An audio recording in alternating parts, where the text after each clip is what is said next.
Hey guys, Jim here. Welcome back once again. Today we're going to take a look at another creation from Hawk Knives, which is Grant and Gavin Hawk.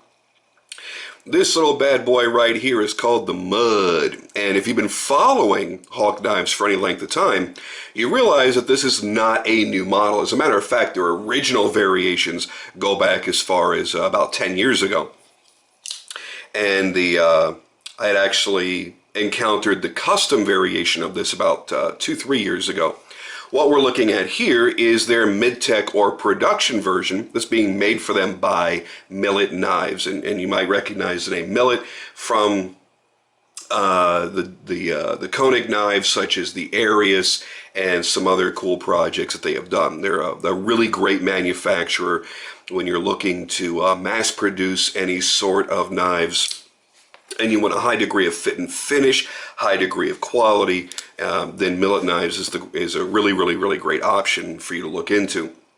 What we're looking at here is 7 3/4 inches overall length, so not a very big knife at all.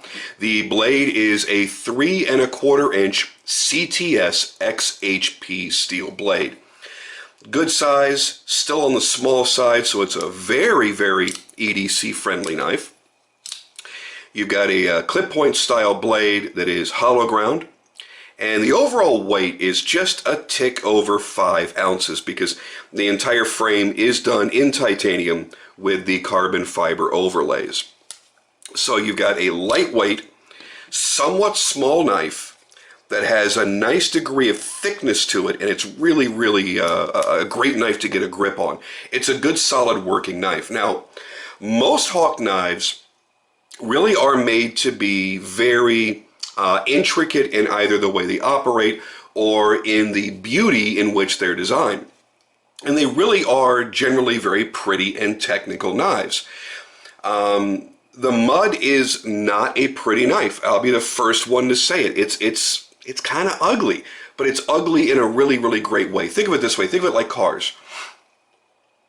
A lot of what Gavin designs will be more like a Ferrari or Lamborghini or Pagani, and that the technical proficiency that you would associate with those builds are also matched in the knives.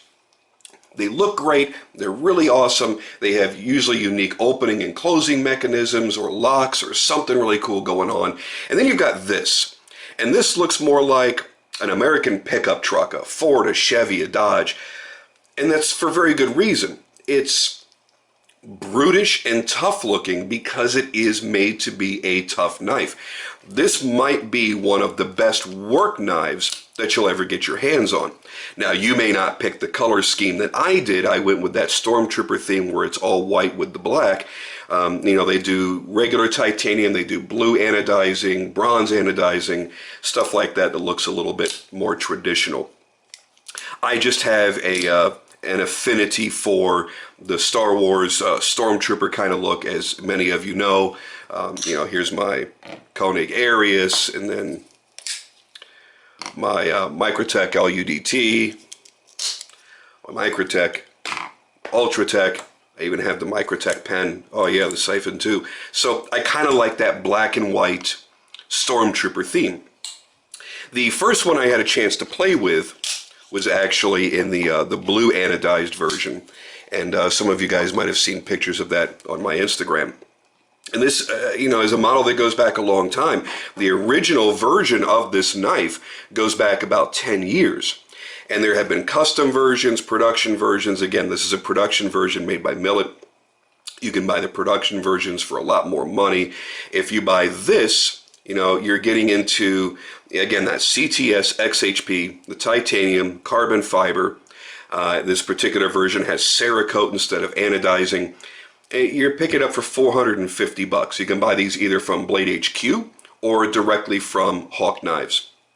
So it's a good solid deal. It's not a cheap knife. I don't want to put that out there. It's not a cheap knife, but it's not made cheaply either. You got expensive materials. The XHP, not inexpensive steel. You've got a really good edge retention on that steel. Good corrosion resistance, which doesn't matter much here because it has the Cerakote. The all titanium frame, and then you're getting into what makes this knife special. The reason behind the MUDD design, it's made for solid lockup and to work as a hard use EDC style knife with less maintenance, no need to take it apart and clean it. It's made to work in harsh environments, in the mud, in the dirt, in the sand, without fouling up the lock or fouling up the pivot. Now let's talk about locks and pivots just for a minute and why they're susceptible to the elements. Breaking down your standard locks. Okay, so first off, you have a liner lock. So you generally have, it could be titanium, aluminum, steel, whatever it is. You have your two sides with your liner lock right there holding the knife open. Then you get into basically what is just really a modified version of that, and that's a frame lock. So you're open on this side, there is no scale covering it. Your lock bar is exposed, but it has the same type of lockup system against the tang of the blade. And then you get into bolster locks, which really is nothing more than a modified frame lock. Part of the bolster section is being used as the lock. It's basically a frame lock that allows you to have a scale so that it matches up to your presentation side. But again, it locks up the same as the frame lock does. Other locks would include stuff like Spyderco's compression lock. You could get into button locks, which Brian Ty and Rod Olson use a lot, which are really strong. Then stuff like the triad locks and back locks. There's a lot of different locks, but for your typical EDC tactical style knives, which are what's really hot right now, the three that I've shown you are the most common.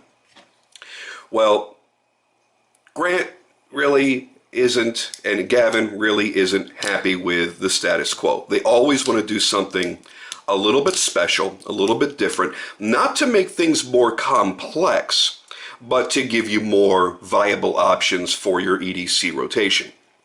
So what you've got right here is a lock that has no friction on the blade. As you're opening any of these other knives, okay, that lock is pressing against the blade and pushing the detent ball, and it actually carves a little track in the blade over time. So there's always tension from the lock on the blade. Here, it is completely free floating. All the way from here, once it breaks the detent, all the way to here, where the pin engages the lock, you have absolutely no friction. And that's why this is such a fast and smooth flicker. Now, the thumb stud is designed in a way, it's very oversized, that you have a multitude of ways of opening it. As you see, I prefer to flick it. But you've got a very large, what's the best way to put that? A recessed cup that you can set your thumb into. And if you're one of the manual opener guys, maybe open it like a Sebenza, boom. And you've got that little recessed cup for the fat of your finger to drop down into. So you've got a very smooth action. It feels really nice. And it has a unique feeling to it when you open it, and a unique sound. Let's see if I can get this next to my microphone.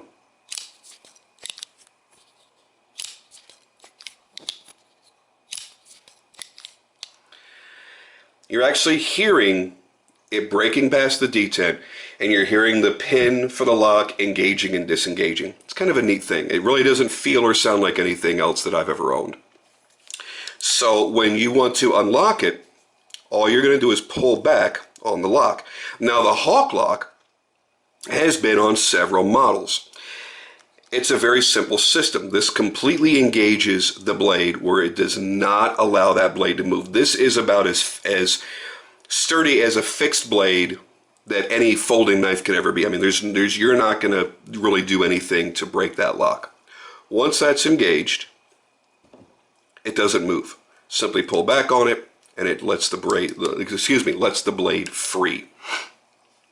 And what they've done is they've put this silicone boot over that lock and completely encapsulated it. Notice that you can't see anything inside of the frame where the lock is. So no dirt, dust, grime, sand, anything is getting in the lock from there. It's completely sealed here. And the same goes for the pivot area. The pivot actually has these polyurethane seals built around the pivot that prohibit anything from getting in there either. Now again, you look at your standard knives and you're able to get dirt and gunk, pocket lint. I mean, let's say you're not a hard user, you're just simply carrying your knife all the time. You're going to get pocket lint down inside there, inside of your pivot. It can get inside of your lock and prevent you from getting a solid lockup. A lot of people don't experience that, but the hard users absolutely do. And there are knives being made right now with specialty features that allow you to strip down the knife much more easily so that you can take it apart for maintenance and cleaning. Whereas Gavin says, why should you have to even take the knife apart? Let's just make something that doesn't need any maintenance, that you don't have to take down and blow out dirt and sand and gunk. We've completely sealed it. And that's the genius about this knife. So now you've got a knife that's razor sharp, great size, lightweight, compact, easy to carry, and doesn't really require any maintenance.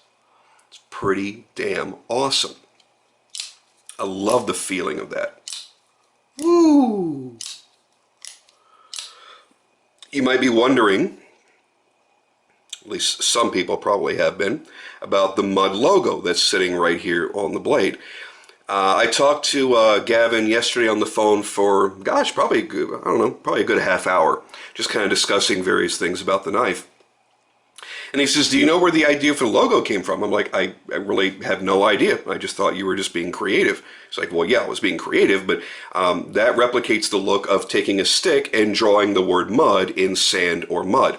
And he actually did a video long time ago, about 4 or 5 years ago, demonstrating how tough these really were by dropping these into wet sand, leaving it in the sand, and opening and closing it in the sand.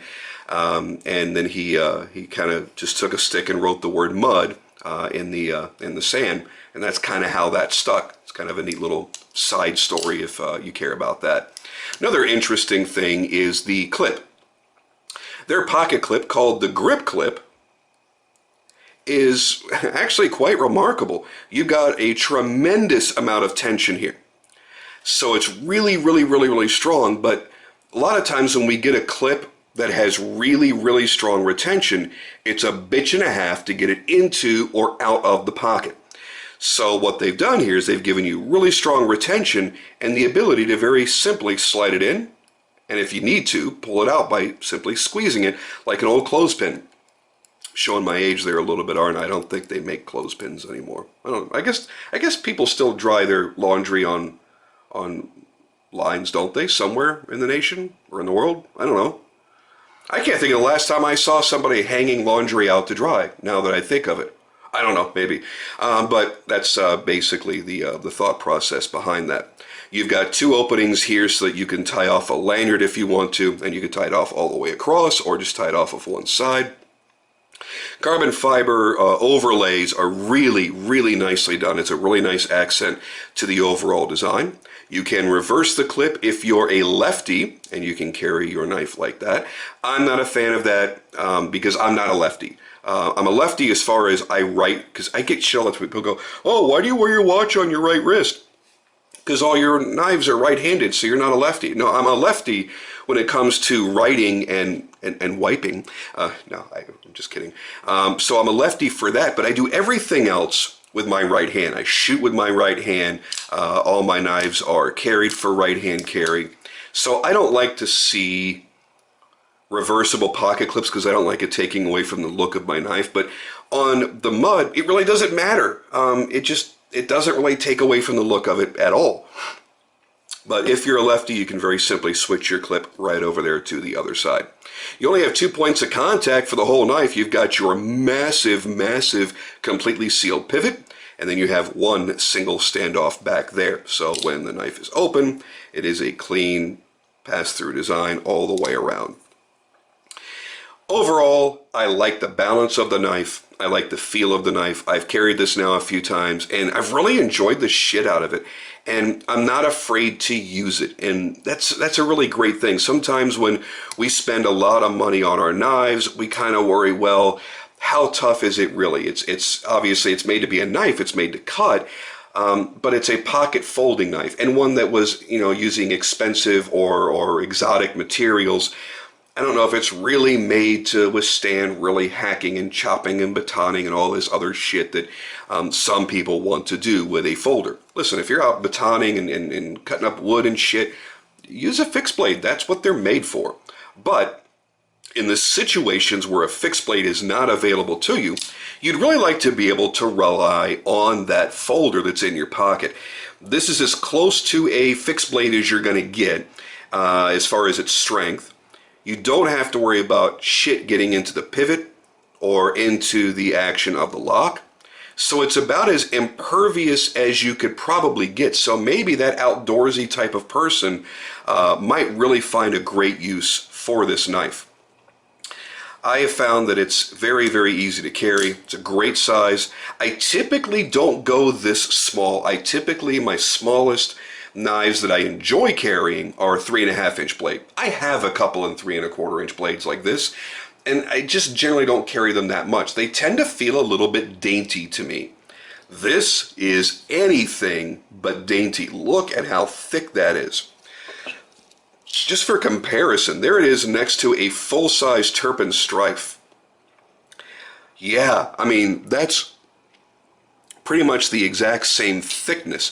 Putting it up against my frame lock here, yeah, it's even thicker.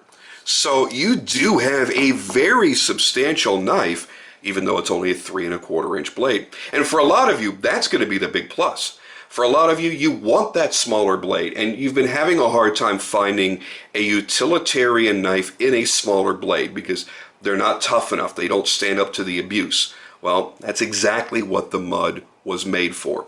So that's my thoughts in a nutshell. Is it a rock solid deal at $450? Personally, I think so, because generally I spend a lot more money than that on my knives. So for me to look at it $450, get all of these features, get the uniqueness of having a knife that is resistant to all of the elements, I think is worth it to me. For someone who only carries $20 knives, no, you're not going to make the jump to a $450 knife, no matter what it does. It can be made of gold and wipe your ass, and you're probably still not going to spend $450.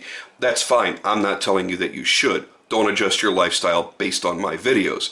But it's the difference between guys that like McDonald's and the guys that like Ruth's Chris. You can have your ground up hamburger meat off a fast food dollar menu, or you can go spend $100 on a steak. It depends on what your personal tastes are, what your income level is at, and what you can justify. For me, when I'm spending a lot of money on knives, I can look at this and go, that's a solid value. It's made of the same type of materials that a much more expensive knife would be made out of. So there's $450, here's almost $1,500, and relatively the same materials. Actually, you can even go to this, because the addition of the carbon fiber. So I've got titanium, carbon fiber, equal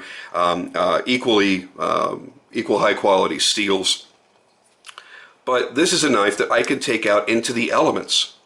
If I was, and I'm not, but if I was to go camping, I was to go hiking or mountain climbing or kayaking, whitewater rafting, this would be the knife out of all of my folders, the one and only knife that I would carry with me.